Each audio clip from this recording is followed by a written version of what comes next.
금세 하프타임 셋째 날에 오신 여러분들을 환영하고 축복합니다. 오늘도 우리에게 주실 그 하나님의 은혜를 사모하시면서 함께 찬양하도록 하겠습니다.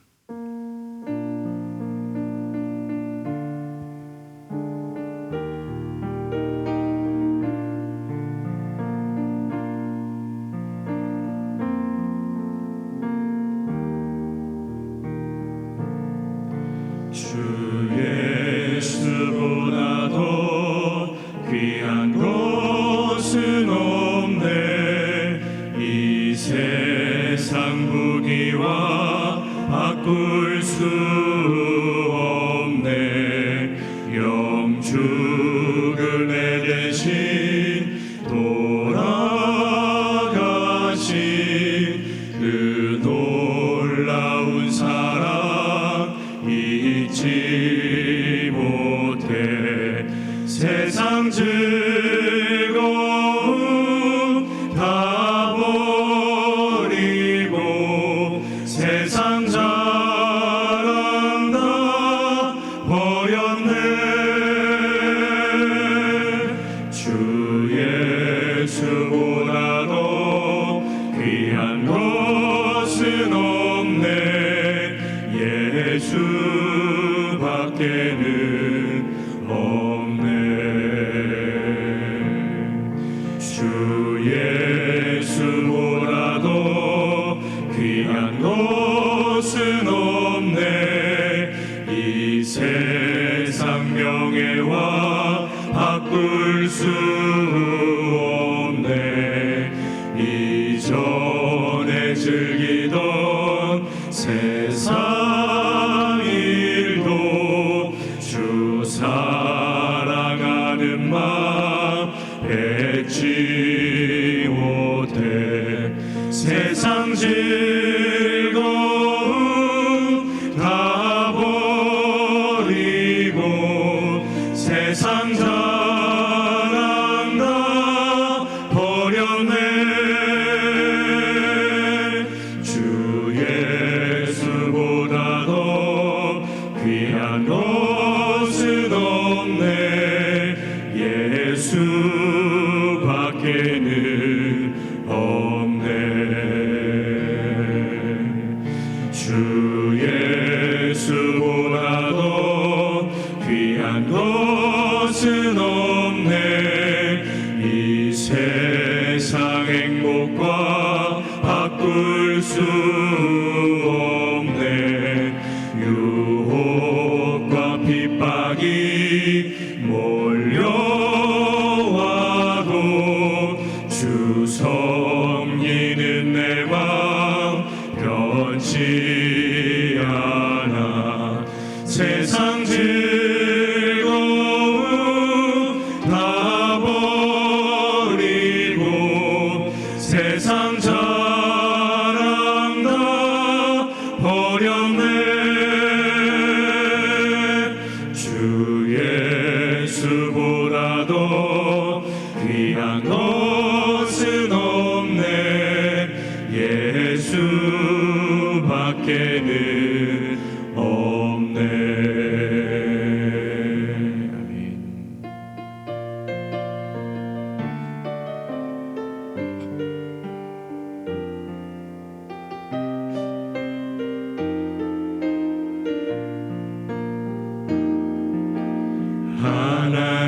하나님이시여 하나님이시여 주는 나의 하나님이시로다. 나의 몸과 마음 주를 갈망하며 이제 내가 주께 고백하는 말. 여호와는 나의 힘이요 여호와는 나의 구원이시니 내가 누구를 두려워하리요. 여호와는 생명의 피난처시니 주의 인자가 생명보다 나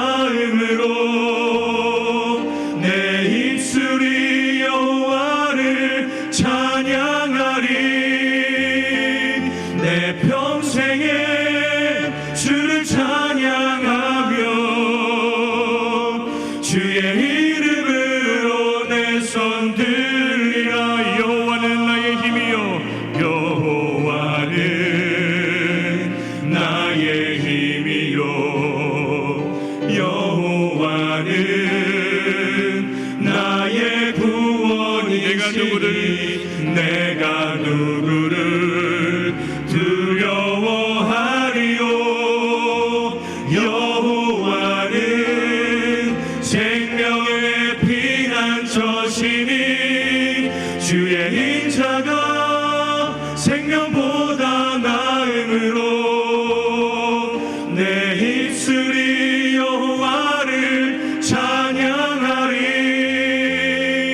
내 평생에 주를 찬양하며 주의 이름으로 내 손 들리라. 주의 인자가 생명보다 나음으로 내 입술이 여호와를 찬양하리. 내 평생에 주를 찬양하며 주의 이름으로 내 손 들리라.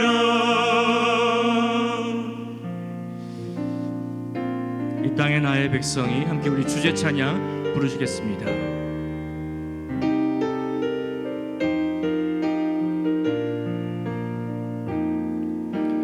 나의 마음에 주신 사랑이 있네. 성령께서 내게 주신 한없는 사랑. 아름다운 주의 사랑 나의 가슴에 품고 열방을 향하여 가리라. 나의 마음에 주신 사랑이 있네. 성령께서 내게 주신 거룩한 사랑. 아름다운 주의 사랑 나의 가슴에 품고 거룩한 길로 나아가리.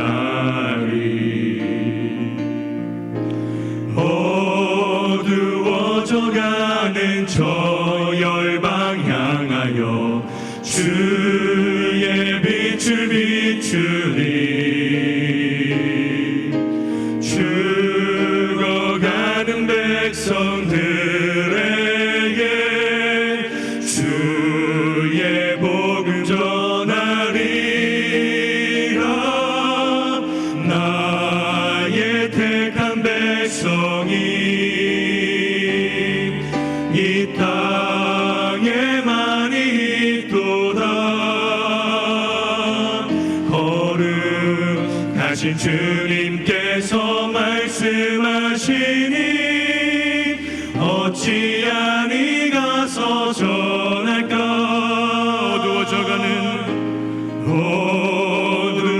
어두워져가는 저 열방 향하여 주의 빛을 비추리. 죽어가는 백성들에게 주의 복음 전하리라. 나의 택한 백성이 이 땅에 많이 있도다. 거룩하신 주님께서 말씀하시니 어찌하니 가서 전할까. 나의 택한 백성이 이 땅에 많이 있도다. 거룩하신 주님께서 말씀하시니 어찌하니 가서 전할까. 어찌하니 가서 전할까. 어찌하니 가서 전할까.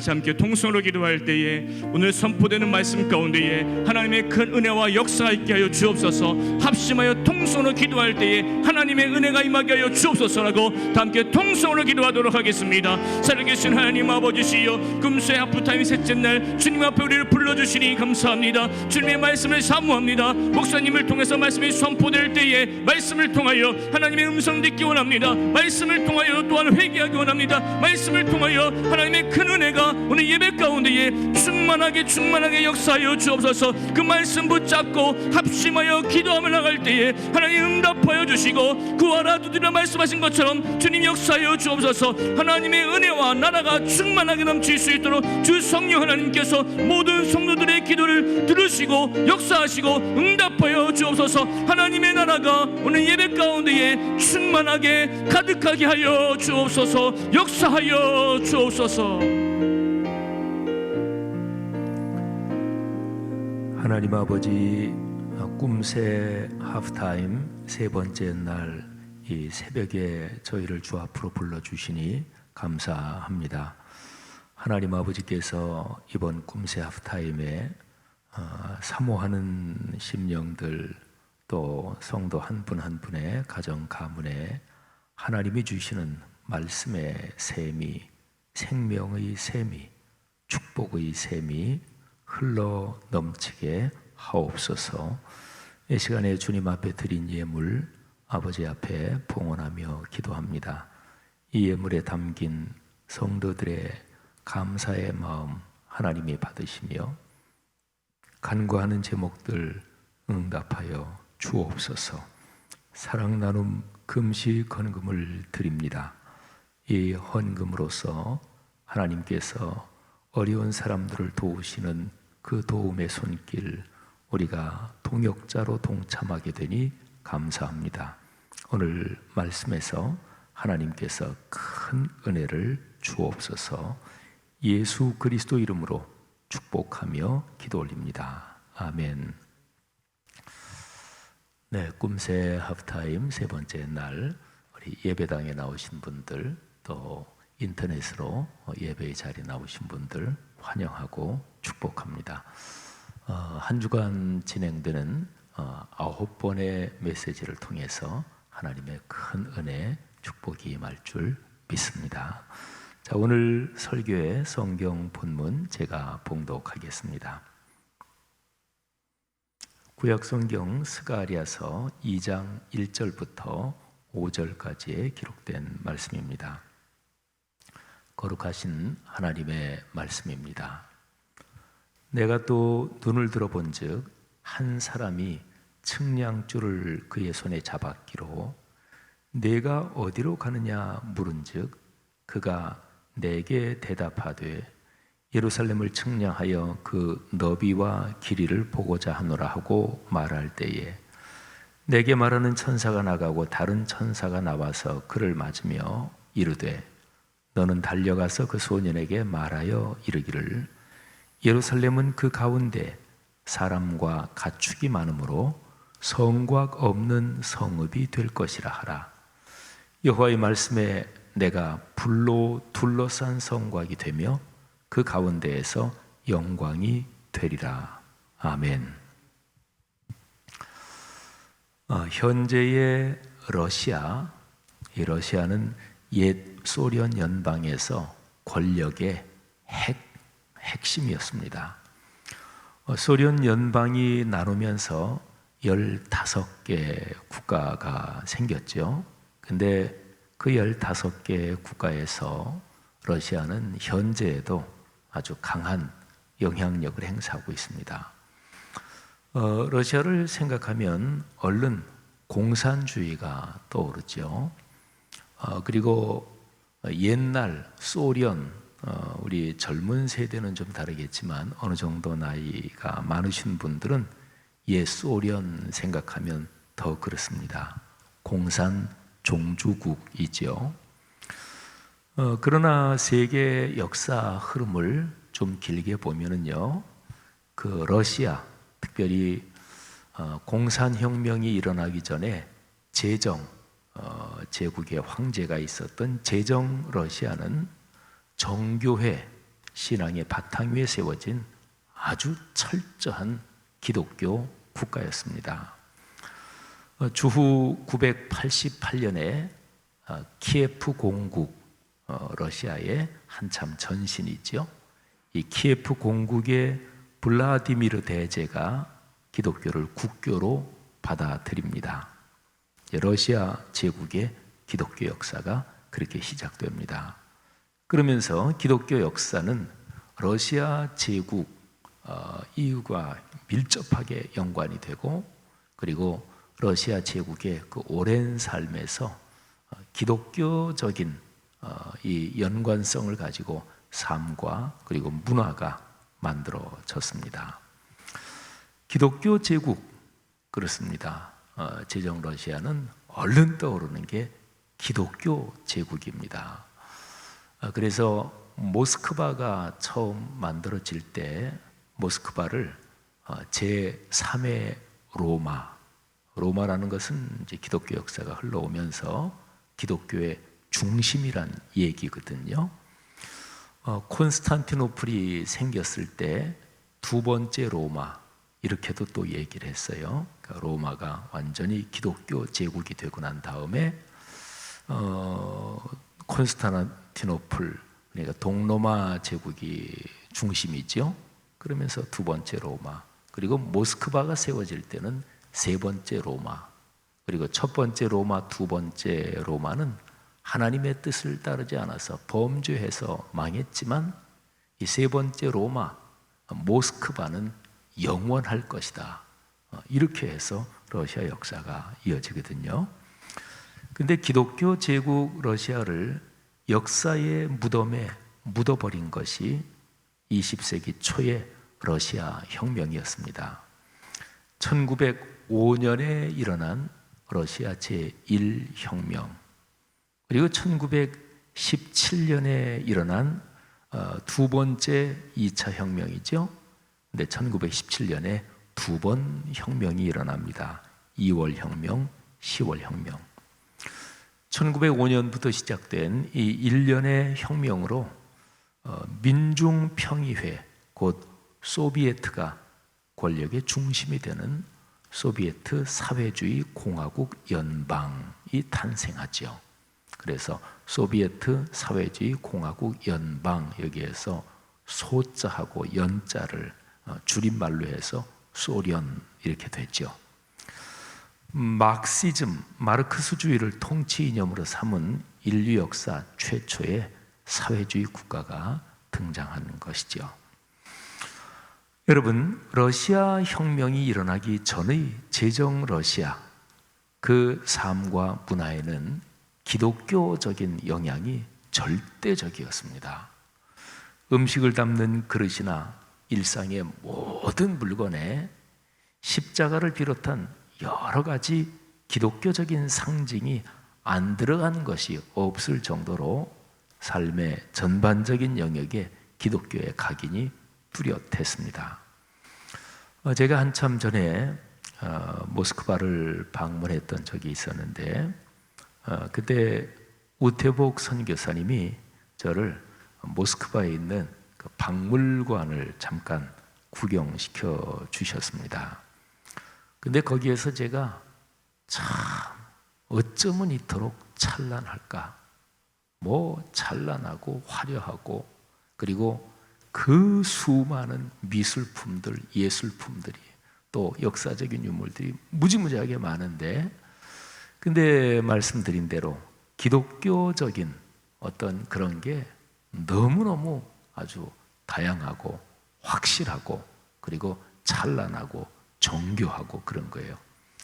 특별히 성경책, 이게 이제 굉장히 유물로 많이 전시되어 있던데, 근데 성경책을 기가 막히게 보석으로 데코레이션을 해놓은 그런 성경책이 아주 굉장히 쭉 있는 걸 보면서, 야, 참 대단하다. 그러니까 성경책을 보석으로 아주 정성을 다해 그렇게 치장하고 데코레이션하고 그런 거죠. 그런데 제정 러시아가 이렇게 기독교적인 상징과 또는 그런 문화적인 기가 막힌 수준에 오른 열매가 대단했지만, 그런데 어려운 사람이 사람답게 살도록 해야 한다. 이웃사랑이죠. 구약부터 신약에 이르기까지 성경에서 복음 전도, 이게 한 축이면 어려운 사람을 도와야 한다. 이게 또 한 축입니다. 기독교 신앙은 이 양대 기둥, 이 두 가지를 가지고 역사와 사회 속을 흘러온 거지요. 제정 러시아에는 바로 그 이웃사랑이 작동하지 못했습니다. 기독교 신앙은 그저 사회에 체제를 받쳐주는 이념으로 전락되고 이념적인 도구로 이용됐을 뿐인 거지요. 성도 여러분, 스가랴서의 맨 마지막 장 끄트머리 2절, 그러니까 14장 20절과 21절인데요. 저는 이번에 스가랴서를 쭉 묵상하면서 이 2절이 제정 러시아 그 모습하고 좀 비슷하다. 그게 얼른 머리에 연상이 됐습니다. 근데 스가랴서 14장 전체는요, 역사의 종말에 일어날 일을 예언한 것입니다. 인류 역사, 시간의 흐름이 쭉 흘러가는데 이 모든 것이 끝나는 그 종말에 무슨 일이 있을 것인가, 그것을 예언한 구절이에요. 자, 한번 2절 말씀을 들어보세요. 그날에는 말방울에까지 여호와께 성결이라 기록될 것이라. 여호와의 전에 있는 모든 솥이 제단 앞 주발과 다름이 없을 것이니 예루살렘과 유다의 모든 솥이 만군의 여호와의 성물이 될 것인즉 제사 드리는 자가 와서 이 솥을 가져다가 그것으로 고기를 삶으리라. 그날에는 만군의 여호와의 전에 가나안 사람이 다시 있지 아니하리라. 아멘. 자, 같은 구절을 표준 세번역으로 들어보십시오. 이해하기가 훨씬 쉽습니다. 그날이 오면 말방울에까지 주께 거룩하게 바친 것이라고 새겨져 있을 것이며 주의 성전 안에 있는 모든 솥이 제단 앞에 있는 그릇들과 같이 거룩하게 될 것이다. 예루살렘과 유다에 있는 모든 솥도 만군의 주께 거룩하게 바친 것이 되어 제사를 드리는 사람이 와서 그 솥에 제물 고기를 삶을 것이다. 그날이 오면 만군의 주의 성전에 다시는 상인들이 없을 것이다. 아멘. 자, 개역 성경이 21절에서, 개역 개정판 성경이 21절에서 가나안 사람이라고 번역된 그 단어를 표준 세번역에서는 상인이라고 번역을 했습니다. 자, 마지막이 오면 주님의 성전에는 상인이 없을 것이다. 근데 이 표현이 무슨 뜻일까요? 인류 역사에서 돈에 대한 욕심은 한 번도 끊어진 적이 없습니다.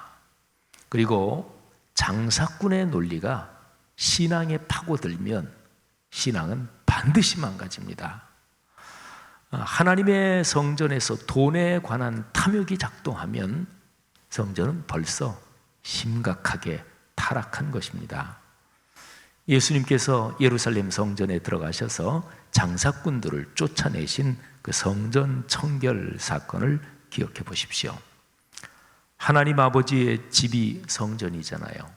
성전은 모든 사람이 기도하는 집입니다. 그래야 마땅합니다. 그런데 당시에 종교 권력자들이 강도의 소굴로 만들었습니다.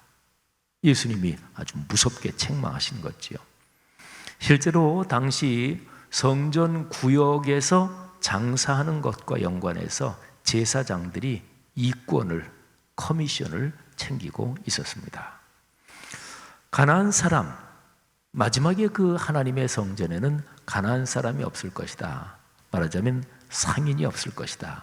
그러니까 재물의 욕심과 연관된 그런 상황으로 해석해서 번역한다면 표준 세번역처럼 상인이라는 중립적인 단어로 옮길 게 아니라 공동 번역처럼 장사꾼, 이렇게 옮기는 것이 사실은 더 좋습니다. 그날이 오면 다시는 만군의 야훼의 전에 장사꾼이 있지 못하리라. 자, 20절, 21절 두 절을 보고 있는데요. 그 주요 내용으로 한번 들어가 보죠. 제가 이 두 절이 제정 러시아의 그 찬란한 기독교적인 상황, 이거를 연상하게 한다, 그렇게 말씀드렸잖아요. 말방울에도, 말의 목에 다는, 짐승의 목에 다는 그 방울에도 여호와께 성결이라는 글씨가 새겨지고요. 일반 가정에서 쓰는 소치나 그릇들이 성전에서 쓰는 그릇들과 같이 거룩해진다. 이게 무슨 뜻일까요? 한번 생각해 보세요. 우리가 사는 현실에서는요, 거룩한 것과 일상은 구분됩니다. 또 그래야 돼요. 예배드리는 공간은 집이나 가게나 일반 생활 공간하고는 다릅니다. 하나님의 뜻을 깨닫고 하나님의 임재와 현존을 체험하기 위해서 우리는 거룩한 영역과 일상의 영역을 구별하고 또 구분하기도 합니다. 그러나 역사의 종말에는 모든 것이 완전히 끝나는 그 최종적인 그 상황에서는 이런 구분이 없어진다는 거예요. 모든 것이 거룩해집니다. 가정에서 쓰는 그릇도 성전에서 쓰는 거룩하고 똑같이 다 거룩해집니다. 그러니까 아무 그릇이나 하나님께 제사하는 용도에 사용할 수 있다는 거지요. 말에 목에 다는 방울까지 거룩해지는데요. 여러분, 어떤 사람을 한번 떠올려 보시는데 신앙이 참 깊고 진짜로 존경받는 훌륭한 그리스도인을 한번 생각해 봅시다. 자, 그 사람은 어떤 모습일까요? 그 사람에게서 어떤 인상을 받을까요? 누가 봐도 와, 저 사람은 신앙이 진짜 철저해, 이렇게 한눈에 드러나 보일 정도로 그렇게 종교적일까요? 그 사람에게 평범한 얘기를 하기에는 저 사람 신앙 좋은 사람이니까 부담스러워, 농담은 감히 던질 수도 없을 정도로, 그 정도로 딱 보면은 굉장히 종교적이고 그럴까요? 그렇지 않을 것입니다. 신앙이 깊어질수록 사람의 인품과 삶의 모습은 자연스럽고 그리고 평범할 것입니다. 그분은 어떤 사람을 만나도 친구가 되고 또 무슨 얘기를 해도 괜찮을 것입니다. 여러분, 저는 대학교 때 읽은 A.J. 크로닌의 소설 천국의 열쇠, 거기에 나오는 주인공이 프랜시스 치섬이지요. 이 치섬의 말하자면 인물상이 그래요. 저는 대학교 때 그 소설을 읽고 옛날에 한국에서 굉장히 많이 읽힌 아마 베스트셀러 반열에도 오른 책인데, 그러면서 그래, 기독교 신앙은 이런 거지, 그게 제 삶에 굉장히 크게 영향을 끼쳤습니다. 여러분, 역사의 종말에 하나님께서 이루실 영원한 나라의 모습이 그렇다는 거예요. 하나님의 말씀이 일상의 삶으로 흐릅니다. 거룩함이 평범한 사람들, 보통 사람들의 삶에서 그저 자연스럽게 작동이 됩니다. 자신이 사는 모습이 유달리 거룩하고 나는 진짜로 특별하게 신앙이 좋아, 이렇게 느끼는 사람이 없습니다. 하나님의 거룩한 영이 사람의 영혼과 정신에 함께 사시면서 습관 그리고 인격에 하나님의 성품이 깊이 스며듭니다. 바로 이런 상황이 기독교 신앙에서 보는, 말하자면 역사의 목표, 역사의 최종 지점인 거지요. 스가랴서 14장 20절 21절 말씀이 제정 러시아가 멸망하기 그 전에 아주 철저한 기독교적인 문화가 있었던 모습을 연상하게 한다고 제가 말씀드렸죠. 말방울에까지 여호와께 성결이라는 글씨가 기록되는 현상 자체는 비슷해요. 그러나 사람의 정신 상황은 제정 러시아 말기 상황하고 스가랴 14장 이 두 개가 정신 상황은 완전히 반대입니다. 사람의 정신이 어떠냐? 거기에서 말이 나오는 것이고 그 정신에서 그 행동이 나오는 것이고 그 정신에서 그런 삶의 행태들이 나오지요. 그런데 제정 러시아 말기에 완전한 기독교 국가였던, 인류 역사에서 그야말로 완벽한 기독교 국가였던 거기에 사람들의 정신과 스가랴서 14장에서 말씀하는 그 정신, 그 일상은 완전히 반대였습니다. 제정 러시아의 기독교에서는 말씀이 삶으로 흐르지 않았던 거예요. 그러니까 겉으로 보이는 현상, 성경책에 돈이 많은 사람들, 왕족, 귀족들은 온갖 보석으로 십자가도 기가 막히게 감탄할 정도로 그렇게 치장을 했어요. 또 온갖 기독교 건축물들이 생기고 문학, 예술, 미술 등등 온갖 것에 기독교가 들어가지 않은 것이 없었습니다. 그런데 현상적으로 보이는 그런 거는 장치예요. 장치. 목표가 아닙니다. 장치는 풍성했는데 시야를 잃어버린 거예요. 어디로 가야 되나? 목적지가 어딘가? 이거를 시야에서 놓쳐버린 것이지요.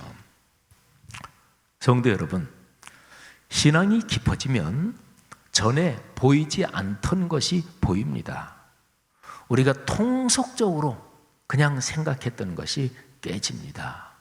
그리고 새로운 차원의 깨달음이 열립니다. 자, 그런 가르침 중 하나가 오늘 우리가 설교 본문으로 묵상하는 말씀 스가랴서 2장 4절에 기록이 되어 있습니다. 2장 4절 한번 들어보시죠. 너는 달려가서 그 소년에게 말하여 이르기를 예루살렘은 그 가운데 사람과 가축이 많으므로 성곽 없는 성읍이 될 것이라 하라. 아멘. 하나님께서 예루살렘을 다시 회복하시겠다고 결심하셨어요. 작심하셨습니다. 그래서 천사가 측량줄을 가지고 예루살렘으로 갑니다. 이제 무너진 예루살렘 성을 재건하려고 이제 치수를 재는 거지요. 그런데 참 이상합니다. 재건되는 성에는 성곽이 없다는 거예요. 그리고 오늘 여기 4절 말씀에 보면 그 스가랴가 환상을 보면서 천사들이 여러 등장해요. 근데 한 천사가 측량줄을 잡고 예루살렘으로 가는 그 천사한테 너 빨리 가서 조금 전에 얘기한 그 스가랴한테 다시 세워지는 예루살렘 성은 성곽 없는 성읍이 될 거다. 그거 빨리 얘기해 줘라. 그러니까 상상해 보면 예루살렘으로 가는 천사가 스가랴한테 뭐 얘기하고서 쭉 가는데 한 천사가 너 제일 중요한 얘기 빠뜨렸잖아. 예루살렘은 성곽 없는 성읍이 될 거야. 아유, 그 중요한 얘기를 빠뜨려? 빨리 다시 가서 저 스가랴한테 그 얘기 해주고 가. 이런 거지요. 그러니까 성곽 없는 성읍, 이게 무지무지하게 중요하다는 거지요. 그런데 이게 말이 안 되잖아요. 성이라는 것을 생각할 때 성을 구성하는 가장 기본적인 몇 가지 요소가 있습니다. 부가적인 요소도 있어요. 부가적인. 그거는 없어도 성이 돼요. 예를 들어서 성문을 멋있게 만들어 놓고 거기에 이런저런 장식을 했다. 장식은 없어도 돼요. 그렇잖아요? 근데 거기에 빠지면 성이 아니지. 이게 이제 성을 구성하는 기본적인 요소들이지요. 그중 하나가 성곽. 정확한 성곽이란 사전적인 뜻은 성벽과 성문을 비롯한 성의 골격이 되는 그런 시설물들을 말하죠. 그냥 평이하게 말하면 성벽, 그냥 이렇게 생각해도 좋습니다. 자, 성벽이 없으면 그러면 성이 아니잖아요. 그죠? 성벽이 없는데 무슨 성이에요? 그러니까 성벽은 성을 구성하는 본질적인 요소입니다. 부가적인 요소가 아니에요. 그런데 다시 세워지는 예루살렘은 성곽 없는 성읍이 된대요. 자, 그러니까요, 성곽 없는 성읍이라는 표현은 성이라는 이 대상물을 생각하면 이 표현 자체가 논리적인 모순입니다. 자, 그런데 이 모순적 표현에 관한 설명이 바로 그 다음 절 5절에 설명이 나와 있어요. 자, 들어보세요. 여호와의 말씀에 하나님이 말씀하시는 거예요. 내가 불로 둘러싼 성곽이 되며 내가 그 가운데에서 영광이 되리라. 내가 그 가운데서 영광을 받는다. 아, 그렇군요. 그러니까 성곽이 아예 없는 게 아니지요. 성곽의 가장 기본적인 기능은 둘러싸서 보호하는 거잖아요. 자, 성벽, 성곽 그 자체는 장치예요. 근데 목표가 뭐예요? 보호받는 것. 여기 방어하는 것. 보호잖아요. 그런데 하나님께서 친히 성곽이 되십니다. 사람이 쉽게 이해할 수 있는 표현으로 하나님께서 말씀하고 계시는데요. 예루살렘 주변을 불로 둘러싸듯이 하나님께서 불성곽 역할을 하시는 것입니다. 자, 이 정도 상황이 되면 누가 이 성곽을 뚫을 수 있을까요? 천지를 창조하신 전지전능하신 하나님께서 성곽이 돼서 지키시니 누가 감히 뚫겠어요? 자, 이 5절 말씀을 표준 세번역으로 한번 들어보세요. 그러면 표준 세번역에서는 바깥으로는 안으로는 이렇게 아주 명확하게 대조가 돼서 머리에 쏙 들어오게 번역을 해놨어요. 바깥으로는 내가 예루살렘의 둘레를 불로 감싸 보호하는 불성벽이 되고, 안으로는 내가 그 안에 살면서 나의 영광을 드러내겠다. 나 주의 말이다. 아멘. 그리스도인들이요, 우리가 지금 신체를 가지고 사는 동안에는 신앙생활을 위해서 적절한 장치들이 필요합니다. 교회 건물, 이것도 장치죠. 예배 형식들, 세례와 성찬의 예식, 목사와 장로와 권사와 집사 이런 직분들, 개교회, 교단 또는 교계의 이런저런 조직들, 또 한 교회에서 연중에 진행되는 이런저런 교회 행사들, 이런 모든 것이 신앙생활을 돕기 위한 장치들입니다. 이런 거는 귀한 거예요. 소중히 여겨야 돼요. 그러나 꼭 기억하십시오. 이것들이 목표는 아닙니다. 이것들은 달을 가리키는 손가락과 같습니다. 저 달을 보라고 손가락으로 이렇게 하는데 달은 안 쳐다보고 아유 그 손가락 참 멋있게 생겼네, 그러면 이건 실수하는 거잖아요. 손가락으로 달을 가리키면 달을 쳐다봐야 되잖아요. 그러니까 이런 모든 장치들은 달이 아니에요. 달을 가리키는 손가락입니다. 그러면 달, 그 목표 지점, 그 대상은 무엇입니까? 그것은 삼위일체 하나님이고 그분을 만나는 것입니다. 그분을 깊이 알고 그분의 성품에 참여하는 것입니다. 이 일을, 이 목표를 쉽게 이해하고 진행하도록 성부 하나님께서 우리에게 주신 가장 큰 선물이 있습니다. 예수 그리스도를 사람의 몸을 입게 해서 이 세상에 보내신 거죠. 요한복음 1장 18절 말씀처럼 아무도 하나님을 본 사람이 없습니다. 그런데 성자 하나님이신 예수 그리스도께서 하나님을 나타내 보여주셨습니다. 우리는 이제 예수 그리스도 안에서 하나님을 만납니다. 이것이 목표입니다. 삼위일체 하나님의 임재와 현존을 체험하는 것, 그리고 그 임재와 현존 속에 사는 것, 이게 바로 목표입니다. 기억하십시오. 성곽은 목표가 아닙니다. 장치입니다. 목표는 안전하게 보호받고 보장받는 것이잖아요. 성벽이 몇 겹으로, 내성, 외성 몇 겹으로 둘러쳐져 있어도 성벽 안에 사는 사람들이 와, 불안하다, 못 살겠다, 그러면 그 성벽이 무슨 소용이에요? 그러니까 성벽의 목표는 안전하게 보호받고 보장받는 것이고, 그리고 평안, 샬롬을 누리는 것입니다. 근데 그 샬롬은 하나님께서 우리 안에 사실 때, 그때 하나님의 평화가 우리에게 흐르는 거예요. 그러니까 아까 5절 말씀에 바깥으로는 내가 불성곽이 된다, 그리고 안으로는 내가 거기 같이 산다. 그러면서 나의 영광을 드러내겠다. 이렇게 말씀했잖아요. 하나님의 평안, 하나님의 평강, 이거를 생각하면서 얼른 빌립보서 4장 6절, 7절 말씀을 떠오릅니다. 여러분, 이 말씀을 다시 묵상하며 꽉 붙잡으시기를 바랍니다.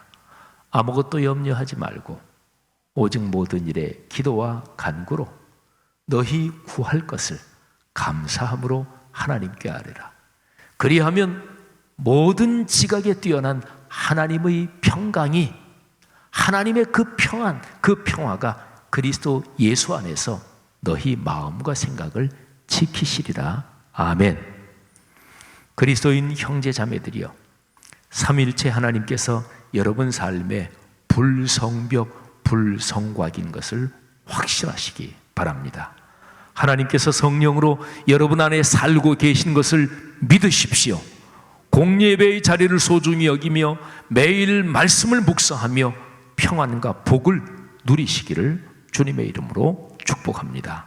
이번 꿈새 하프타임, 앞으로 남은 주님의 메시지를 통해서 하나님의 임재와 현존을 깊이 체험하는 그 축복, 넉넉하고 샘이 솟구치듯 강이 넘치면서 흐르듯이 우리의 삶에 충만하기를 바랍니다.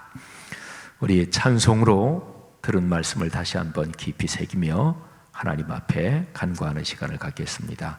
382장, 너 근심 걱정 말아라, 주 너를 지키리. 주 날개 밑에 거하라, 주 너를 지키리. 주 너를 지키리. 아무 때나 어디서나 주 너를 지키리. 늘 지켜주시리. 1절부터 4절의 가사가 얼마나 좋은지 모릅니다. 어려워 낙심되십니까? 주님께서 여러분을 지키십니다. 위험한 일을 현재 당하고 계십니까? 주님께서 지키십니다. 여러 가지 삶에 쓸 것이 필요한데 경제적으로 참 어려우십니까? 주님께서 지키실 것입니다. 구하는 것을 주실 것입니다. 기도하지 않는 게 문제지요. 주님을 신뢰하지 않는 게 문제죠. 어려운 시험, 시련을 당하고 있습니까? 주님께서 지키십니다. 구주의 구세주 예수 그리스도 하나님의 품에 거하라. 그렇습니다. 그분 손 붙잡고 살아야 합니다. 그러면 주님께서 우리를 지키시는 것을 넉넉하게 체험할 것입니다. 우리 고백하면서 찬양하겠습니다.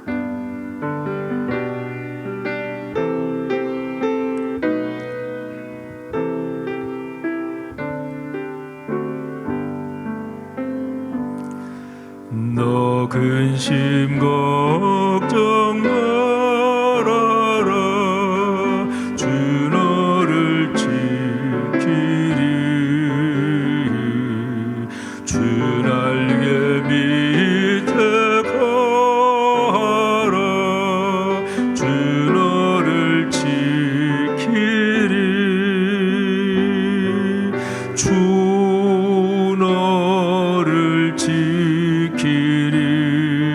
아무 때나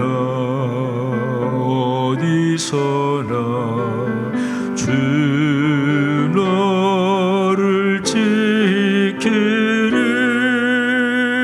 늘 지켜주시리.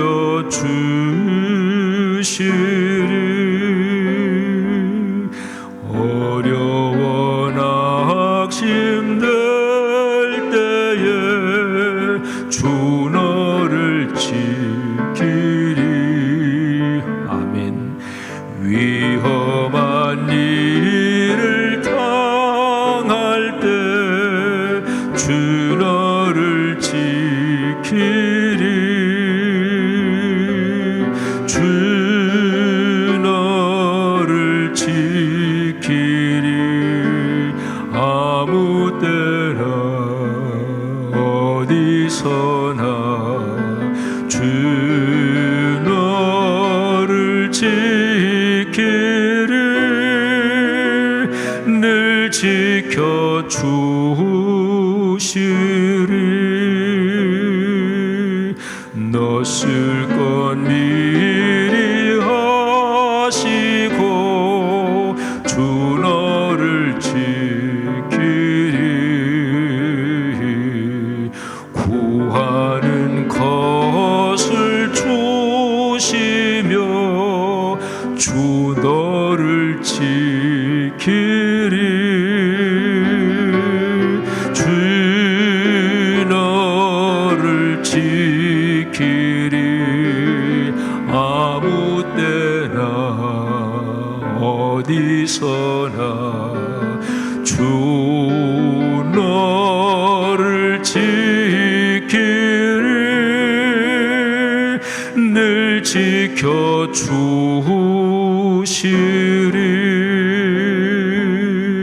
어려운 시험 당해도 주 너를 지키리 구주의 품에 거하라 주 너를 지키리 주 너를 지키리 아무 때나 어디서나 주 너를 지키리 늘 지켜주시리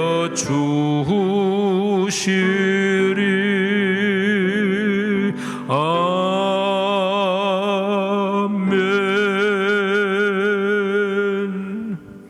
기도하겠습니다. 이 시간에 먼저 들은 말씀, 또 우리가 찬양으로 고백해 올린 말씀, 이거를 붙잡고 먼저 한번 기도하고요. 그 다음에 선교지에서 온 영상 한번 보고서 그리고 또 한번 기도하겠습니다. 오늘 말씀을 듣고서 하나님께서 여러분에게 주신 음성은 무엇입니까? 너무도 종종 우리는 신앙적인 장치들에 묶여버립니다. 제가 신학교 졸업하고 저희 동기 목사들 중에서 그때는 다 목사가 아니죠. 다른 사람보다 좀 일찍 목사가 안수를 받은 친구분이 계셨습니다.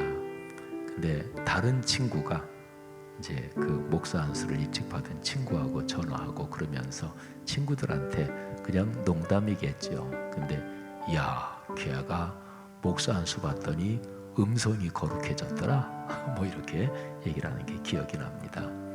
목사가 되면 특별히 변하나요? 그렇지 않습니다. 장로가 되면 그게 큰 계급인가요? 그렇지 않습니다.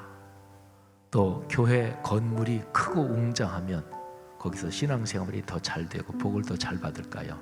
안 그렇습니다.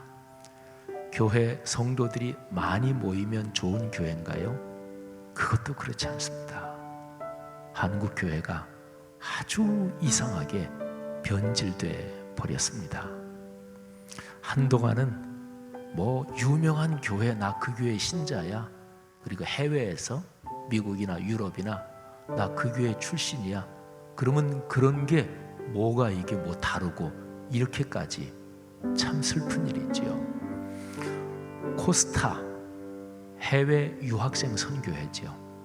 이동원 목사님, 홍정길 목사님, 옥하는 목사님, 이런 참 훌륭한 분들, 이런 분들이 유학생들이 너무나 신앙적으로 안타까워서, 너무 무너지는 게 안타까워서 유학생 집회를 시작했는데 그게 커져서 코스타가 됐어요. 근데 언제부터인가 목사들이 코스타 강사 이런 거를 이력에 쓰기 시작했어요. 그래서 제가 작년인가 홍정길 목사님하고 같이 몇 사람이 둘러앉아서 얘기하면서 제가 그 얘기를 했어요. 목사님, 사람들이 자기 강사 이력에 코스타 강사 이런 거를 씁니다. 그때 홍정길 목사님도 참 슬픈 일이다. 사랑하신 여러분, 제일 중요한 거를 붙잡아야죠. 하나님 만나고 예수 그리스도의 성품 담고 그래서 사는 거, 그래야 복을 누린다니까요. 그래야 영육간의 복을 누린다니까요. 조금 자랑하고 잠깐 그냥 으스대고 그거 하면서 진짜 복은 다 놓쳐버릴 거예요? 그럴 수 없잖아요. 진짜 복이 흘러야 아들, 딸, 손녀, 손자에게도 그 복이 이어지는데 그거 다 놓치고 나 그거 없어도 돼, 나 지금 조금 으스대고 나 지금 조금 폼 잡으면 돼, 그렇게 신앙생활 할 거예요. 잠깐 오면 하나님 앞에 설 텐데. 여러분, 우리의 신앙에서 제일 중요한 것, 주님 사랑합니다, 주님 붙잡기를 원합니다. 오늘 들은 말씀 붙잡고 다 함께 잠시 통성으로 기도하겠습니다. 하나님 아버지, 은혜를 감사합니다. 오늘 이 말씀을 통해서 다시 한번 우리에게 하나님의 감동과 은혜를 주시니 주님 진심으로 감사합니다. 하나님 아버지, 우리의 마음들이 시간에 붙잡아 주옵소서. 아버지 하나님, 하나님께서 우리에게 들려주신 음성 꽉 붙잡고 다시 한번 우리의 마음을 주님께로 돌이킵니다. 하나님 아버지, 언제 어디서나 우리를 지키시고 보호하시는 하나님의 보호하심, 성곽 없는 성읍, 하나님께서 불성곽이 되시고 불성벽이 되셔서 우리의 삶을 지켜주신다는 이 약속 믿습니다. 감사합니다.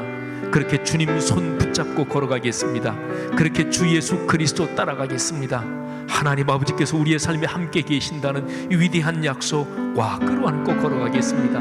하나님 아버지, 이 시간에 기도하는 사랑하는 하나님의 사람들 한 사람 한 사람 머리에 주님께서 손을 얹으사 안수하여 주옵소서.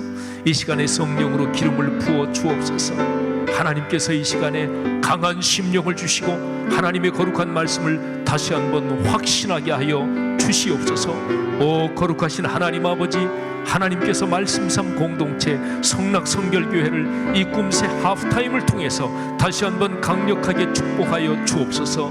하나님 아버지, 말씀의 셈이 주님과 손붙잡고 걸어가는 신앙의 본질적인 이 축복이 샘처럼 솟아 흐르게 하여 주옵소서. 맑은 시내가 되어 흐르게 하시고 이 맑은 시내들이 합쳐져서 더 넓고 큰 강물이 되어 흐르게 하옵소서.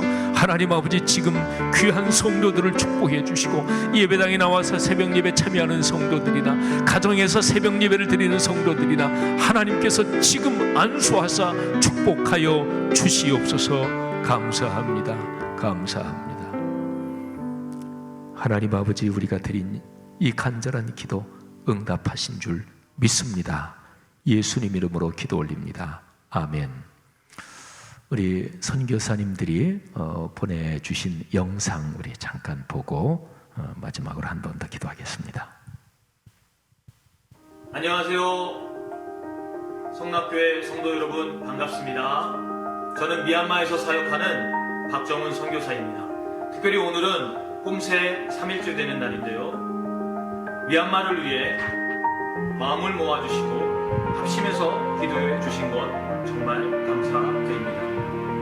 코로나 사태에도 불구하고 하나님께 감사드리는 것은 현재 센터 건축을 진행 중에 있으며 이번 7월 말에는 완공이 됩니다. 센터를 통해서 소울 프로젝트를 힘있게 사역할 수 있도록 많은 기도 부탁드립니다. 저 또한 선교지에서 말씀삼 성락교회를 위해서 함께 기도하도록 하겠습니다. 감사합니다. 사랑합니다. 안녕하세요. 성락성결교회 성도님 여러분, 저는 브라질에서 사역하고 있는 유정은 선교사입니다. 이번에 성락교회에서 특별 헌금해 주심으로 저희 성도님들에게 필요한 물건들을 나누고 있고, 특별히 사회에 어려운 곳에 있는 사람들에게 생필품을 나눌 계획을 가지고 있습니다. 감사드립니다. 첫 번째로 브라질 목사님들과 선교사님들이 성령 충만하여 그리스도의 온전한 복음을 브라질 땅에 전할 수 있도록 기도해 주십시오. 두 번째로는 브라질 성결 성서 신학교에 신학교 건물이 아직 없습니다.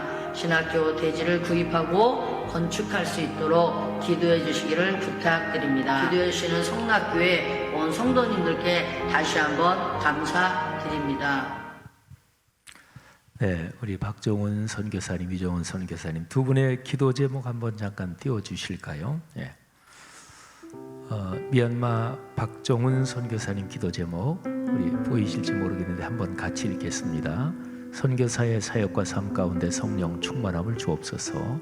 진행 중인 선교센터가 은혜 가운데 완공될 수 있도록, 현재 진행 중인 비품 모금이 순적히 이루어지도록, 한글 어학당 운영을 위한 선생님이 잘 모집되도록 4명의 아동을 선발하여 말씀삼 공동체를 만들고자 합니다. 소울 프로젝트 사역을 위해 기도해 주시길 바랍니다.